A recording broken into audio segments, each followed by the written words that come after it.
Boa tarde, pessoal. Mais um dia aqui, né? Estudando mesmo a palavra do Senhor, clamando para que o Senhor possa mesmo abrir os olhos do nosso coração.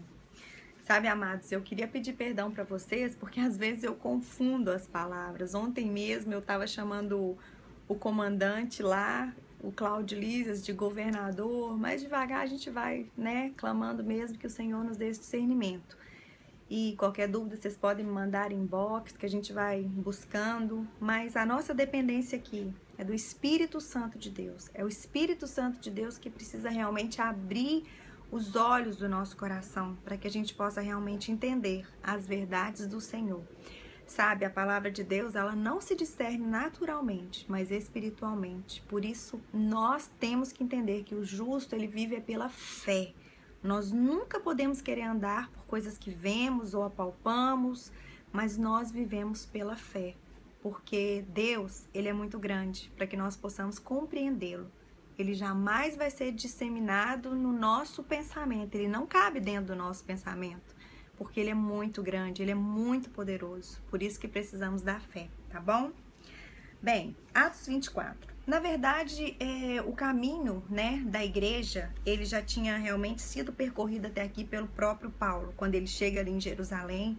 A última viagem, né, missionária dele, a gente vai ver que ele vai fazer mais uma viagem, mas não da forma com que ele fez as outras.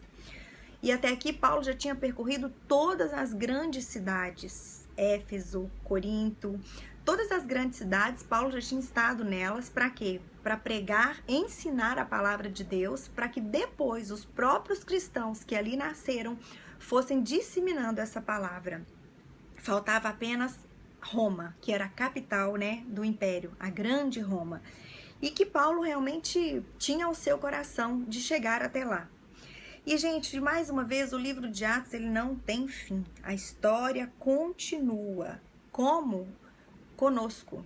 E da agora para frente, a única coisa que nós vamos ver falar é realmente a respeito de Paulo, da vida de Paulo, como ele chegou até Roma.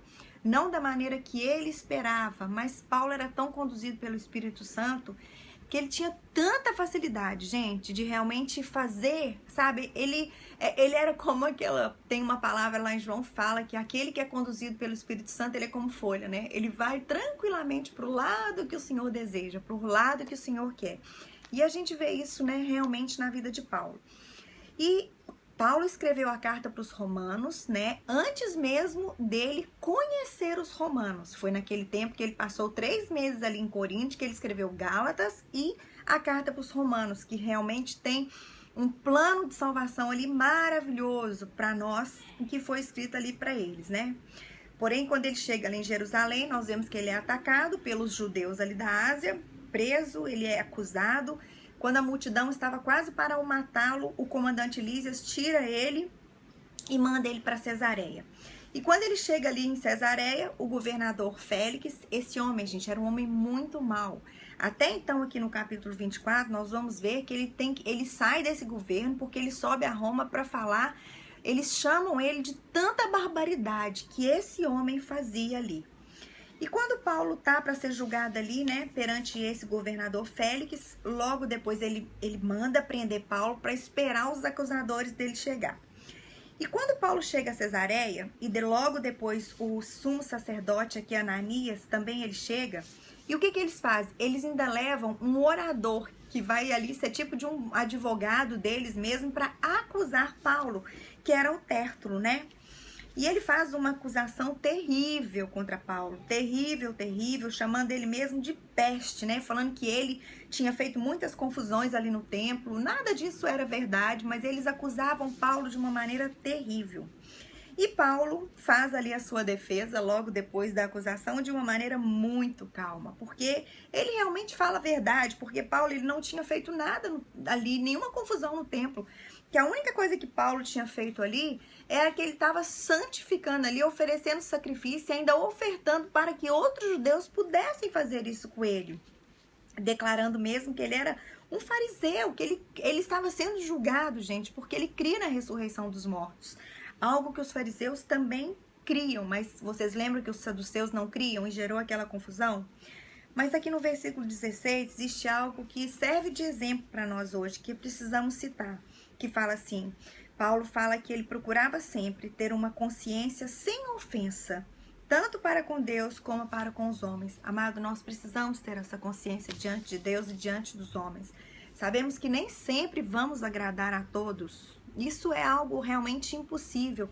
Mas a nossa consciência, o nosso espírito, ele precisa estar bem, sabendo que diante de Deus e dos homens, não tem ninguém para nos acusar. E Paulo deixou isso aqui bem claro, né?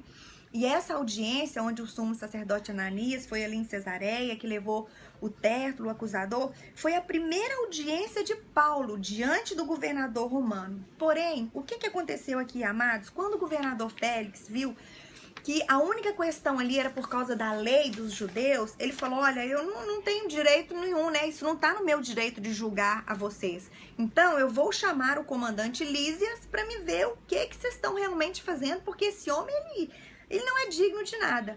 Mas, gente, o Lísias, o Félix, o governador romano, ele simplesmente virou e falou assim, olha, vamos fazer o seguinte, manda prender esse homem, porque a prisão dele estava agradando aos judeus. E o comandante Félix não estava nem aí. Ele simplesmente fazia aquilo que lhe convinha e quanto mais ele podia receber honra e glória das pessoas, ele fazia.